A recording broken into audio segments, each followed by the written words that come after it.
నమస్తే, నా పేరు Shivaji. Welcome to our channel. కొంతమంది కూటమి పార్టీ నాయకులు, ముఖ్యంగా ఎమ్మెల్యేలు కావచ్చు, ఎంపీలు కావచ్చు, వాళ్ళ యొక్క ఆలోచన విధానం ఎలా ఉందంటే వాళ్ళ వల్లనే 164 సీట్లు వచ్చినట్లు, వాళ్ళ వల్లనే జగన్మోహన్ రెడ్డి గారు ఆ ప్రతిపక్ష హోదా కోల్పోయి 11 సీట్లకు పడిపోయినట్లు వాళ్ళకు వాళ్ళే ఎక్కువగా ఊహించేసుకొని వాళ్ళ ప్రవర్తన చూస్తే అలాగే కనిపిస్తూ ఉంది. ముఖ్యంగా ఈ ఎమ్మెల్యేలు, ఎంపీలు ఎవరైతే ఉన్నారో వాళ్ళు నియోజకవర్గాల్లో అందుబాటులో లేకుండా సొంత వ్యాపారాల మీద దృష్టి పెట్టి ఎప్పుడు అధినేతల యొక్క మన్ననలు పొందాలి, వాళ్ళ కంట్లో పడాలి, ఎప్పుడు చూడు నామినేటెడ్ పోస్టుల కోసము పార్టీ ఆఫీస్ చుట్టూ కావచ్చు, అసెంబ్లీ దగ్గర కావచ్చు, ఎప్పుడైతే అధినేతలు వస్తారో ఫ్లైట్ దిగేటప్పుడు పుష్పగుచ్చాలు ఇవ్వడము, ఆ తర్వాత వాళ్ళకు వెల్కమ్ చెప్పడము, బ్యానర్లు కట్టుకోవడము, పండగలు వస్తే సెలబ్రేషన్స్ చేసుకోవడము తప్పితే పార్టీ విధానాలు అనేటువంటి గ్రివెన్స్ ఏదైతే ఉందో ఆ గ్రివెన్స్కి సంబంధించి గ్రివెన్స్ కొంతమంది పాటించడం లేదు. ఎందుకంటే తెలుగుదేశం పార్టీ ఇన్ని రోజులుగా మనుగడలో ఉంది అంటే కారణమే వాళ్ళు ప్రజలకు అందుబాటులో ఉంటారు, వాళ్ళు ప్రజా సమస్యలను పరిష్కరిస్తారనే. దాదాపు 4 దశాబ్దాలుగా వాళ్ళు ఎన్నో పార్టీలు వచ్చాయిపోయాయి. కానీ తెలుగుదేశం పార్టీకి ఉన్నటువంటి ప్రత్యేకత ఏంటంటే ఆ పార్టీ యొక్క విధి విధానాలతో పాటు వాళ్ళు ఎప్పుడు గ్రివెన్స్ పెట్టి నాయకులు అనే వాళ్ళు జనాలకు దగ్గరలో ఉండాలి, జనాల్లోనే ఉండాలి, జనాల్లో నుంచి వచ్చిన వాళ్ళనే అప్పట్లో ఎన్టీ రామారావు గారు కూడా నాయకులుగా తయారు చేశారు. దాన్నే చంద్రబాబు నాయుడు గారు కూడా కంటిన్యూ చేయడం జరిగింది. కానీ ఇప్పుడు కొంతమంది ఎమ్మెల్యేలు కావచ్చు, ఎంపీలు కావచ్చు, వాళ్ళ మీద నారా లోకేష్ గారు అసహనం వ్యక్తం చేశారు. వాళ్ళ వ్యవహార శైలి మార్చుకోమన్నారు. ఇంతకు ముందు కూడా నారా చంద్రబాబు నాయుడు గారు ఇప్పటికీ ఒక 10 సార్లు వార్నింగ్ ఇచ్చింటాడు. మీరు జనాల్లో ఉండాలి, జనాల సమస్యలు పట్టించుకోవాలి, జనాల సమస్యలు పట్టించుకోకపోతే, మీరు యాక్టివ్గా లేకపోతే నెక్స్ట్ టైం టికెట్ ఇవ్వను అని కూడా వార్నింగ్ ఇచ్చాడు. అందులోనూ మనం కూటమిలో ఉన్నాము కాబట్టి అందరినీ కలుపుకొని పోవాలని చెప్తే ఇక్కడ కొంతమంది అయితే సొంత పార్టీల్లోనే గ్రూపులు కట్టి వాళ్ళు నష్టపోయేది కాకుండా పార్టీకి నష్టం తెచ్చే విధంగా ప్రవర్తిస్తూ ఉన్నారు. వాళ్ళకు సంబంధించి నారా లోకేష్ గారు నిన్న సీరియస్గా వార్నింగ్ ఇచ్చినట్లు తెలుస్తోంది. గ్రివెన్స్ను గాలి కొదిలేశారు. నిన్న తెలుగుదేశం పార్టీ ఆఫీసులో గ్రివెన్స్ డేగా పెట్టి నారా లోకేష్ గారు పాల్గొంటే దాదాపు 5,000 మంది పార్టీ ఆఫీస్కు వచ్చారంటే అక్కడ ఉన్నటువంటి ఎమ్మెల్యేలు దాదాపు అందరూ కూటమి నాయకులే కదా, దాదాపు అందరూ కూటమి ఎమ్మెల్యేలే కదా, వాళ్ళు ఉండేది 11 మంది కదా. మీరంతా కరెక్ట్గా పనిచేస్తే పార్టీ ఆఫీస్ని వెతుక్కొని రావాల్సినటువంటి అవసరం ఏమి ఉందని చెప్పి మంచి ప్రశ్న అయితే వేయడం జరిగింది. ఇక చూడండి, పార్టీ ఆదేశాలను నిర్లక్ష్యం చేస్తే కఠిన చర్యలే. ఎవరు సుప్రీం కాదు, ఎంత సీనియర్ అయినా, ఎంత మెజారిటీతో గెలిచినా పార్టీనే సుప్రీము. పార్టీ ఏమి ఆదేశాలు ఇస్తే అదే మీరు పాటించాలని కూడా చెప్పడం జరిగింది.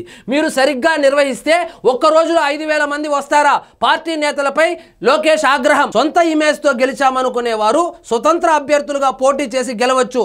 పార్టీ పరిణామాలపై లోకేష్ సుదీర్ఘ చర్చ.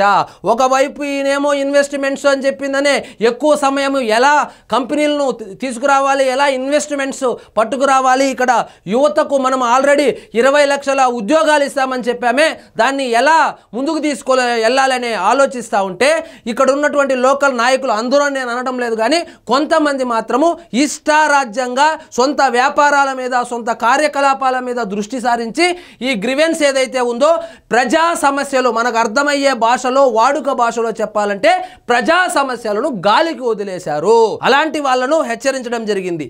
టీడీపీ కేంద్ర కార్యాలయంలో ప్రతిరోజు గ్రివెన్స్ నిర్వహించాలని చెప్పాం, దాన్ని ఎవరూ సక్రమంగా పాటించడం లేదు. ఇదేమైనా వాళ్ళు చెప్పలేదా అంటే చెప్పారు. ప్రతిరోజు గ్రివెన్స్ నిర్వహించాలి. ఎవరో ఒక మంత్రి కావచ్చు, సీనియర్ నాయకులు ఎవరైతే ఉన్నారో వాళ్ళు కావచ్చు, లేదా ఎమ్మెల్యేలు, ఎంపీలు పాల్గొనాలని చెబితే దాన్ని గాలి కొదిలేశారు. గాలి కొదిలేసి ఎప్పుడెప్పుడు అధినేత దృష్టిలో పడదామా, స్వలాభం కోసమే చూస్తూ ఉన్నారు కానీ పార్టీ యొక్క భవిష్యత్తును, రాష్ట్ర భవిష్యత్తును, అసలు మనల్ని ఎందుకు గెలిపించారు, జగన్మోహన్ రెడ్డిని ఎందుకు ఓడించారనేటువంటి విషయాన్ని పక్కన పెట్టి కొంతమంది ప్రవర్తిస్తున్నారు.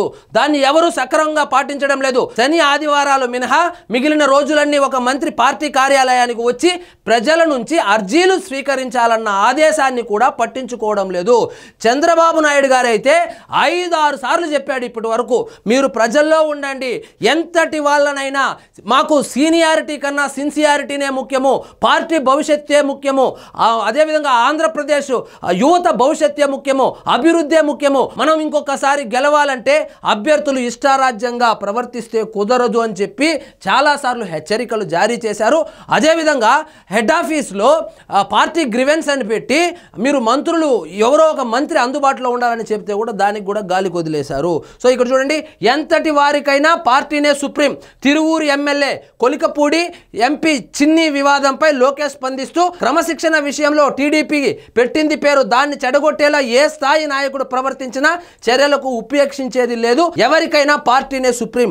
ఈ కొలికపూడి శ్రీనివాసరావు ఎవరైతే ఉన్నారో ఆ కొలికపూడి కావచ్చు, ఎంపీ చిన్ని, విజయవాడ ఎంపీ చిన్ని, వాళ్ళిద్దరికి వ్యక్తిగత తగాదాలు ఉంటే దాన్ని బజారులోకి వచ్చి దాన్ని ప్రెస్ మీట్లు పెట్టి ఆ సోషల్ మీడియాలో పోస్టులు పెట్టి కూటమి ప్రభుత్వం యొక్క ప్రతిష్టను దిగజార్చడమే కాకుండా తెలుగుదేశం పార్టీకి సంబంధించినటువంటి ప్రతిష్టను కూడా దిగజార్చేలాగా వాళ్ళు ప్రవర్తిస్తూ ఉన్నారని చెప్పి నిన్న క్రమశిక్షణ సంఘానికి వాళ్ళిద్దరిని అటెండ్ అయ్యి ఇద్దరి యొక్క వర్షన్లు తీసుకున్నారు. సో ఇప్పుడు ఇందులో తప్పెవరిదని తెలిస్తే ఎంత పెద్ద వాళ్ళనైనా ఎంతటి వారినైనా ఎవరినైనా ఉపేక్షించేది లేదు.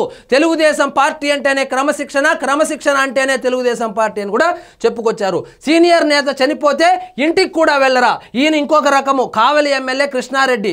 ఈ కావలి ఎమ్మెల్యే కృష్ణారెడ్డికి ఒక వ్యక్తి 5 సంవత్సరాలు కష్టపడి పనిచేసి ఆయన టికెట్ ఆశిస్తే ఆయన్ను కూడా పక్కన పెట్టి ఈయనకు టికెట్ ఇస్తే ఆ పనిచేసినటువంటి వ్యక్తి, ఆ సీనియర్ టీడీపీ లీడరు చనిపోతే కనీసం పరామర్శకు కూడా వెళ్ళలేదంట. ఆయన మీద లోకేష్ గారు సీరియస్ అయ్యారు. అంటే పార్టీలో మీరే కొట్టుకుంటా ఉంటే ఇంకా మీరు ప్రజా సమస్యలు ఏమి తీరుస్తారు, ఇంకొకసారి ఎలక్షన్ ఎలా గెలవాలని చెప్పి కూడా ఆయన మందలించినట్లు తెలుస్తోంది.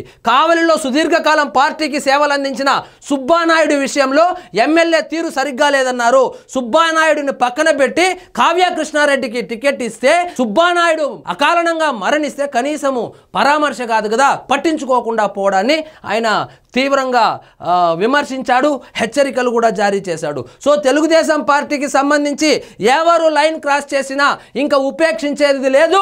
గ్రివెన్స్ పెట్టాల్సిందే, ప్రతి మంత్రి అక్కడ అటెండ్ అవ్వాల్సిందే, ప్రతి ఎమ్మెల్యే అందుబాటులో ఉండాల్సిందే. వాళ్ళ నియోజకవర్గాల్లో కావచ్చు, పార్టీ ఆఫీసులో కావచ్చు, అదేవిధంగా ఎంపీలు కూడా గ్రివెన్స్లో పార్టిసిపేట్ చేయాలి. ప్రజా సమస్యలను గాలి కొదిలేస్తే చాలా కష్టము. ఇక టికెట్ల విషయంలో మేము చాలా స్ట్రిక్ట్గా ఉంటాం, పనిచేసే వాళ్ళకే టికెట్లు అన్నట్లు కూడా చెప్పుకొచ్చారు. సో ఒక్కసారిగా ఎమ్మెల్యేలంతా ఉలిక్కి పడ్డారు.